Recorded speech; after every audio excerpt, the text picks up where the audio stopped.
मीठे बच्चे, माया दुश्मन तुम्हारे सामने है, इसलिए अपनी बहुत बहुत संभाल करनी है। अगर चलते चलते माया में फंस गए तो अपनी तकदीर को लकीर लगा देंगे। प्रश्न, तुम राजयोगी बच्चों का मुख्य कर्तव्य क्या है? उत्तर, पढ़ना और पढ़ाना। यही तुम्हारा मुख्य कर्तव्य है। तुम हो ईश्वरीय मत पर, तुम्हें कोई जंगल में नहीं जाना है। घर गृहस्थी में रहते शांति में बैठ बाप को याद करना है। अलफ और बे, इन्हीं दो शब्दों में तुम्हारी सारी पढ़ाई आ जाती है। ओम शांति। बाप भी ब्रह्मा द्वारा कह सकते कि बच्चों गुड मॉर्निंग, परंतु फिर बच्चों को भी रिस्पॉन्ड देना पड़े। या है ही बाप और बच्चों का कनेक्शन। नए जो है जब तक पक्के हो जाए कुछ न कुछ पूछते रहेंगे। यह तो पढ़ाई है।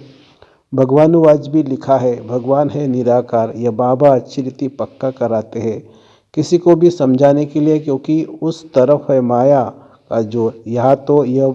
यहाँ तो वह बात नहीं है। बाप तो समझते जिन्होंने कलब पहले वर्षा लिया है वो आप ही आ जाएंगे। ऐसे नहीं कि फलाना चला ना जाए, इनको पकड़े, चला जाए तो चला जाए। या तो जीते जी मरने की बात है। बाप एडाप्ट करते हैं। एडाप्ट किया जाता है कुछ वर्षा देने के लिए। बच्चे माँ बाप के पास आते हैं वर्षे की लालच पर। साहूकार का बच्चा कभी गरीब के पास एडाप्ट होगा क्या? इतना धन दौलत आदि सब छोड़ कैसे जाएंगे? एडाप्ट करते हैं साहूकार। अभी तुम जानते हो बाबा हमको स्वर्ग की बादशाही देते हैं, क्यों ना उनका बनेंगे। हर एक बात में लालच तो रहती है। जितना बहुत पढ़ेंगे उतनी बड़ी लालच होगी। तुम भी जानते हो बाप ने हमको एडाप्ट किया है बेहद का वर्षा देने। बाप भी कहते हैं तुम सबको हम फिर से 5000 वर्ष पहले मुआफिक एडाप्ट करते हैं। तुम भी कहते हो बाबा हम आपके हैं। 5000 वर्ष पहले भी आपके बने थे। तुम प्रैक्टिकल में कितने ब्रह्मा कुमार कुमारियाँ हो। प्रजापिता भी तो नामी ग्रामी है। जब तक शूद्र से ब्राह्मण न बने तो देवता बन न सके। तुम बच्चों की बुद्धि में अब यह चक्र फिरता रहता है। हम शूद्र थे, अभी ब्राह्मण बने हैं, फिर देवता बनना है। सतयुग में हम राज्य करेंगे तो इस पुरानी दुनिया का विनाश जरूर होना है। पूरा नीचे नहीं बैठता है तो फिर चले जाते हैं। कई बच्चे हैं जो गिर जाते हैं। यह भी ड्रामा में नूंद है। माया दुश्मन सामने खड़ी है तो वह अपनी तरफ खींच लेती है। बाप घड़ी घड़ी पक्का कराते हैं माया में फंस नहीं पड़ना, नहीं तो अपनी तकदीर को लकीर लगा देंगे। बाप ही पूछ सकते कि आगे कब मिले हो, अगर और कोई को पूछने का अकल आएगा ही नहीं। बाप कहते हैं मुझे भी फिर से गीता सुनाने आना पड़े, आकर रावण की जेल से छुड़ाना पड़े। बेहद का बाप बेहद की बात समझाते हैं। अभी रावण का राज्य पतित राज्य है जो आधा कल्प से शुरू हुआ है। रावण को 10 शीश दिखाते हैं, विष्णु को 4 भुजा दिखाते हैं। ऐसे कोई मनुष्य होता नहीं है। यह तो प्रवृत्ति मार्ग दिखाया जाता है। यह है एम ऑब्जेक्ट। विष्णु द्वारा पालना। विष्णुपुरी को कृष्णपुरी भी कहते हैं। श्री कृष्ण को तो 2 बाएँ ही दिखाएंगे ना। मनुष्य तो कुछ भी समझते नहीं है। बाप हर एक बात समझाते हैं। वह सब है भक्ति मार्ग। अभी तुमको ज्ञान है, तुम्हारी एम ऑब्जेक्ट ही है नर से नारायण बनने की। ये गीता पाठशाला है ही जीवन मुक्ति प्राप्त करने के लिए। ब्राह्मण तो जरूर चाहिए। यह है रुद्र ज्ञान यज्ञ। शिव को रुद्र भी कहते हैं। अब बाप पूछते हैं ज्ञान यज्ञ श्री कृष्ण का है या शिव का है? शिव को परमात्मा ही कहते हैं, शंकर को देवता कहते हैं। उन्होंने फिर शिव और शंकर को इकट्ठा कर दिया है। अब बाप कहते हैं हमने इनमें प्रवेश किया है। तुम बच्चे कहते हो बाप दादा, वह कहते हैं शिव शंकर ज्ञान सागर तो है ही एक। अभी तुम जानते हो ब्रह्मा सो विष्णु बनते हैं ही ज्ञान से। चित्र भी बरोबर बनाते हैं। विष्णु की नाभि से ब्रह्मा निकला, इसका अर्थ भी कोई समझ नहीं सकते। ब्रह्मा को शास्त्र हाथ में दिए है। अभी शास्त्रों का सार बाप बैठ सुनाते हैं या ब्रह्मा। यह भी मास्टर ज्ञान सागर बनते हैं। बाकी चित्र इतने ढेर बनाए हैं वह कोई यथार्थ है नहीं। वह है सब भक्ति मार्ग के। मनुष्य कोई 8-10 भुजा वाले होते नहीं है। ये तो सिर्फ प्रवृत्ति मार्ग दिखाया है।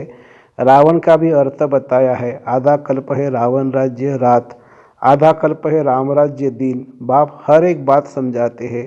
तुम सब एक बाप के बच्चे हो। बाप द्वारा विष्णुपुरी की स्थापना करते हैं और तुमको राजयोग सिखाते हैं। जरूर संगम पर ही राजयोग सिखाएंगे। द्वापर में गीता सुनाई, यह तो रॉन्ग हो जाता है। बाप सच बतलाते हैं, भूतों का ब्रह्मा का श्री कृष्ण का साक्षात्कार होता है। ब्रह्मा का सफ़ेद पोश ही देखते हैं, शिव बाबा तो है ही बिंदी। बिंदी का साक्षात्कार हो तो कुछ समझ न सके। तुम कहते हो हम आत्मा हैं। अब आत्मा को किसने देखा है? कोई ने नहीं, वह तो बिंदी है। समझ सकते हैं ना? जो जिस भावना से जिसकी पूजा करते उनको वही साक्षात्कार होगा। दूसरा अक्षर रूप में देखे तो मूंझ पड़े। हनुमान की पूजा करेगा तो उनको वही दिखाई पड़ेगा, गणेश के पुजारी को वही दिखाई पड़ेगा। बाप कहते हमने तुमको इतना धनवान बनाया, हीरे जवाहर के महल थे, तुमको अनगिनत धन था, तुमने अभी वह सब कहाँ गवाया? अभी तुम कंगाल बन गए हो, भीख मांग रहे हो। बाप तो वह कह सकते हैं ना, अभी तुम बच्चे समझते हो बाप आए हैं, हम फिर से विश्व के मालिक बनते हैं। यह ड्रामा अनादि बना हुआ है, हर एक ड्रामा में अपना पार्ट बजा रहे हैं। कोई एक शरीर छोड़ जाकर दूसरा लेते हैं, इसमें रोने की क्या बात है? सतयुग में कभी रोते नहीं है। अभी तुम मोहजित बन रहे हो। मोहजित राजा ये लक्ष्मी नारायण आदि है, वहाँ मोह होता नहीं है। बाप अनेक प्रकार की बातें समझाते रहते हैं। बाप है निराकार। मनुष्य तो उसे नाम रूप से न्यारा कह देते हैं, लेकिन नाम रूप से न्यारी कोई चीज़ थोड़ी होती है। हे भगवान, वो गॉडफादर कहते हैं ना, तो नाम रूप है ना। लिंग को शिव परमात्मा, शिव बाबा भी कहते हैं। बाबा तो है ना बरोबर, बाबा है। बाबा के जरूर बच्चे भी होंगे। निराकार को निराकार आत्मा ही बाबा कहती है।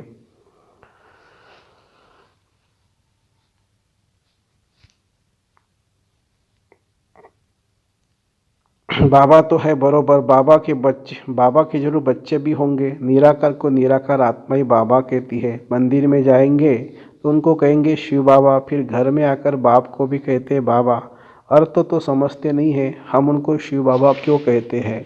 बाप बड़े ते बड़ा पढ़ाई पढ़ाई दो अक्षर में पढ़ाते हैं। बाप बड़े ते बड़ी पढ़ाई दो अक्षर में पढ़ाते, अलफ और बे। अलफ को याद करो तो बे माने बादशाही तुम्हारी है। यह बड़ा भारी इम्तहान है। मनुष्य बड़ा इम्तहान पास करते हैं तो पहले वाली पढ़ाई कोई याद थोड़ी कराती है। पढ़ते पढ़ते आखिरी तंत माने सार बुद्धि में आ जाता है।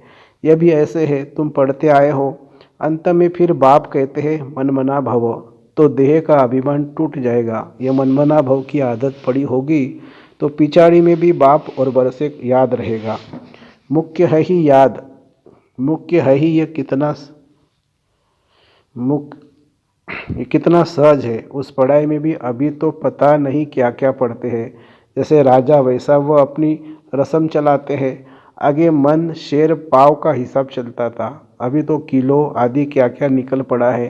कितने अलग अलग प्रांत हो गए हैं। दिल्ली में जो चीज़ 1 रुपया शेर, बॉम्बे में मिलेगा 2 रुपया शेर, क्योंकि प्रांत अलग अलग है। हर एक समझते हम अपने प्रांतों को भूख थोड़ी मारेंगे। कितने झगड़े आदि होते हैं, कितना रोला है। भारत कितना सॉल्वेंट था, फिर 84 का चक्र लगाते इंसॉल्वेंट बन पड़े हैं। कहा जाता है हीरे जैसा जन्म, अमोलक कौड़ी बदले खोया रे। बाप कहते तुम कौड़ियों के पिछाड़ी क्यों मरते हो? अब तो बाप से वर्षा लो, पावन बनो। बुलाते भी हो, हे पतित पावन आओ, पावन बनाओ, तो इससे सिद्ध है पावन थे, अब नहीं है। अभी है ही कलयुग। बाप कहते हैं मैं पावन दुनिया बनाऊंगा तो पतित दुनिया को जरूर विनाश होगा। इसलिए ही यह महाभारत लड़ाई है जो इस रुद्र ज्ञान यज्ञ से प्रज्वलित हुई है। ड्रामा में तो यह विनाश होने की नूंद है। पहले पहले तो बाप को साक्षात्कार हुआ। देखा देखा इतनी बड़ी राजाएं मिलती है तो बहुत खुशी होने लगी। फिर विनाश का साक्षात्कार भी कराया। मनमना भव, मध्याजी भव, ये गीता के अक्षर है। कोई कोई अक्षर गीता के ठीक है। बाप भी कहते हैं तुमको यह ज्ञान सुनाता हूँ, यह फिर प्राय लोप हो जाता है।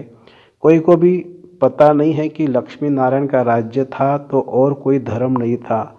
उस समय जनसंख्या कितनी थोड़ी होगी, अब कितनी है, तो यह चेंज होनी चाहिए। जरूर विनाश भी चाहिए। महाभारत लड़ाई भी है, जरूर भगवान भी होगा। शिव जयंती मनाते हैं तो शिव बाबा ने क्या आकर किया वह भी नहीं जानते हैं। अब बाप समझाते हैं गीता से श्री कृष्ण की आत्मा को राजाई मिली। माता पिता कहेंगे गीता को जिससे तुम फिर देवता बनते हो, इसलिए चित्र में भी दिखाया है। श्री कृष्ण ने गीता नहीं सुनाई। श्री कृष्ण गीता के ज्ञान से राजयोग सिख यह बना। कल फिर श्री कृष्ण होगा। उन्होंने फिर शिव बाबा के बदले श्री कृष्ण का नाम डाल दिया है। तो बाप समझाते हैं, या तो अपने अंदर पक्का नीचे कर लो, कोई उल्टी सुल्टी बात सुनाकर तुम्हें गिरा न दे। बहुत बातें पूछते हैं, विकार बिगर सृष्टि कैसे चलेगी, यह कैसे होगा। अरे तुम खुद कहते हो वो वॉइसलेस दुनिया थी, संपूर्ण निर्विकारी कहते हो ना, फिर विकार की बात कैसे हो सकती है। अब तुम जानते हो बेहद के बाप से बेहद की बादशाही मिलती है, तो ऐसे बाप को क्यों नहीं याद करते रहेंगे। यह है ही पतित दुनिया। कुंभ के मेले पर कितने लाखों जाते हैं। अब कहते हैं वहाँ एक नदी गुप्त है। अब नदी गुप्त हो सकती है क्या। यहाँ भी गौमुख बनाया है। कहते गंगा यहाँ आती है। अरे गंगा अपना रास्ता लेकर समुद्र में जाएगी क्या। गंगा अपना रास्ता लेकर समुद्र में जाएगी कि यहाँ तुम्हारे पास पहाड़ पर आएगी। भक्ति मार्ग में कितने धक्के हैं। ज्ञान भक्ति फिर है वैराग्य। एक है हद का वैराग्य, दूसरा है बेहद का। सन्यासी घर बार छोड़ जंगल में रहते हैं। यहाँ तो वह बात नहीं। तुम बुद्धि से सारी दुनिया का सन्यास करते हो। तुम राजयोगी बच्चों का मुख्य कर्तव्य है पढ़ना और पढ़ाना। अब राजयोग कोई जंगल में थोड़ी सिखाया जाता है। ये स्कूल है, ब्रांचेस निकलती जाती है। तुम बच्चे राजयोग सीख रहे हो। शिव बाबा से पढ़े हुए ब्राह्मण ब्राह्मणियाँ सिखाते हैं।